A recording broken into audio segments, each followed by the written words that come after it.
Nous sommes en train d'installer une armoire Billy de 3 kVA pour cette maison pour assurer la continuité du service en cas de délestage. Dorénavant, en cas de délestage, cette maison bénéficiera toujours de l'électricité parce que cette armoire emmagasine de l'énergie électrique et restitue en cas de délestage.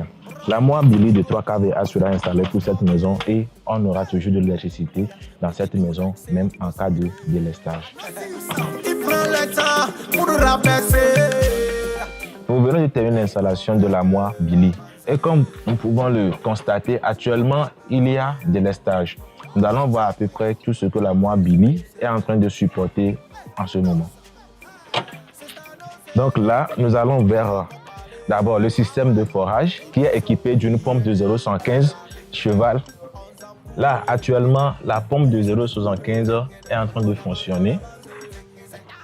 De ce côté, nous avons un réfrigérateur de 528 watts qui est également en marche avec les spots, les lampes qui sont également en marche.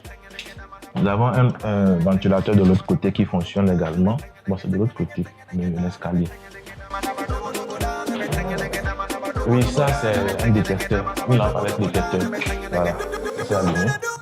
Là, nous sommes au R+1. Dans ce hall, comme vous pouvez le constater, le nombre de lampes qui est allumé à l'instant T. Nous allons maintenant monter au R+2. Il y a également, ici nous avons 1, 2, 3, 4, 5 lampes. 5 lampes de 12 watts qui sont allumées actuellement. Donc, nous irons maintenant de l'autre côté, dans l'autre bâtiment, pour également voir tout ce qui est en fonctionnement de l'autre côté.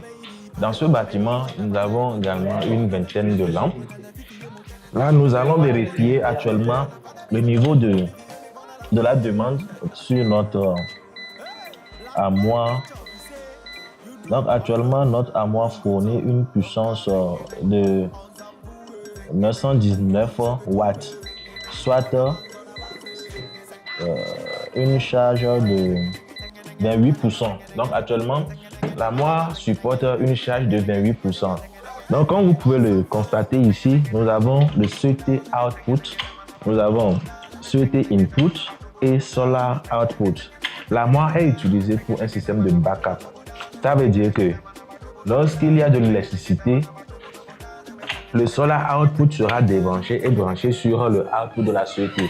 Donc là, nous avons l'alimentation de la maison, de notre installation. Cette alimentation sera branchée sur le CT Output. En cas de délestage, l'utilisateur vient, il débranche la maison du output de la CT et le branche sur le output du solaire. Je rappelle que cette installation est sans panneau solaire, donc là, une partie de l'énergie de la société est utilisée pour charger les batteries. Et en cas de délestage, nous branchons notre installation sur le output pour que la batterie puisse nous restituer l'énergie emmagasinée.